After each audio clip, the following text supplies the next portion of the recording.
السلام علیکم دوستو، آج کی ویڈیو میں جو حدیث میں آپ لوگوں کے سامنے بیان کرنے جا رہا ہوں، اسے سننے اور دیکھنے میں ہم سب کی کامیابی ہے۔ نحمدہ ونصلی علی رسولہ الکریم، اما بعد فاعوذ باللہ من الشیطان الرجیم، بسم اللہ الرحمن الرحیم۔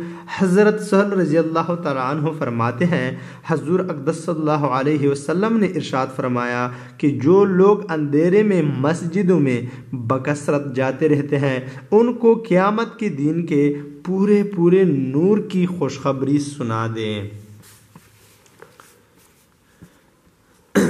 یعنی آج دنیا میں اندھیری رات میں مسجد میں جانے کی قدر اس وقت معلوم ہوگی جب قیامت کا ہولناک منظر سامنے ہوگا اور ہر شخص مصیبت میں گرفتار ہوگا۔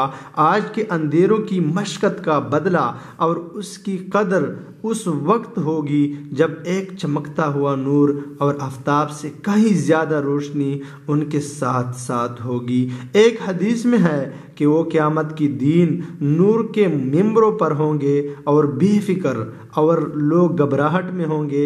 ایک حدیث میں ہے کہ حق تعالی شانہ قیامت کی دین ارشاد فرمائیں گے کہ میرے پڑوسی کہاں ہے؟ فرشتے عرض کریں گے کہ آپ کے پڑوسی کون ہے؟ ارشاد ہوگا کہ مسجدوں کو آباد کرنے والے۔ ایک حدیث میں آیا ہے کہ اللہ تعالیٰ کو سب جگہوں سے زیادہ محبوب مسجد ہے اور سب میں زیادہ ناپسند بازار ہے۔ ایک حدیث میں ہے کہ مسجدیں جنت کے باغ میں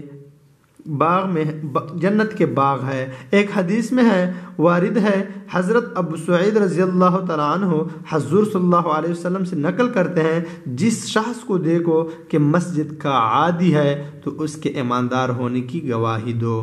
اس کے بعد انما یعمر مساجد اللہ، یہ آیات تلاوت فرمائی، یعنی مسجدوں کو وہی لوگ آباد کرتے ہیں جو اللہ پر اور قیامت پر ایمان رکھتے ہیں۔ ایک حدیث میں وارد ہے کہ مشقت کے وقت وضو کرنا اور مسجد کی طرف قدم اٹھانا اور نماز کے بعد دوسری نماز کی انتظار میں بیٹھے رہنا گناہوں کو دھو دیتا ہے۔ ایک حدیث میں وارد ہے کہ جو شخص جتنا مسجد سے دور ہوگا اتنا ہی زیادہ ثواب ہوگا۔ اس کی وجہ یہی ہے کہ ہر قدم پر اجر و ثواب ہے اور جتنی دور مسجد ہوگی اتنی ہی قدم زیادہ ہوں گے۔ اس وجہ سے بعض صحابہ رضی اللہ تعالیٰ عنہ چھوٹے قدم رکھتے تھے۔ ایک حدیث میں آیا ہے کہ 3 چیزیں ایسی ہے کہ اگر لوگوں کو ان کا ثواب معلوم ہو جائے تو لڑائیوں سے ان کو حاصل کیا جائے۔ ایک اذان کہنا، دوسری جماعت کی نمازوں کے لیے دوپہر کے وقت جانا، تیسری پہلی صف میں نماز پڑھنا۔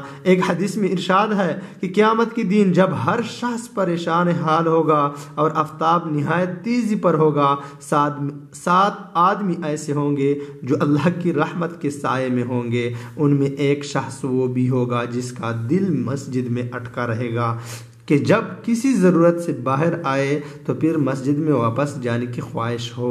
ایک حدیث میں وارد ہے، جو شخص مسجد سے الفت رکھتا ہے اللہ جل شانہ اس سے الفت فرماتے ہیں۔ وآخر دعوانا الحمدللہ رب العالمین۔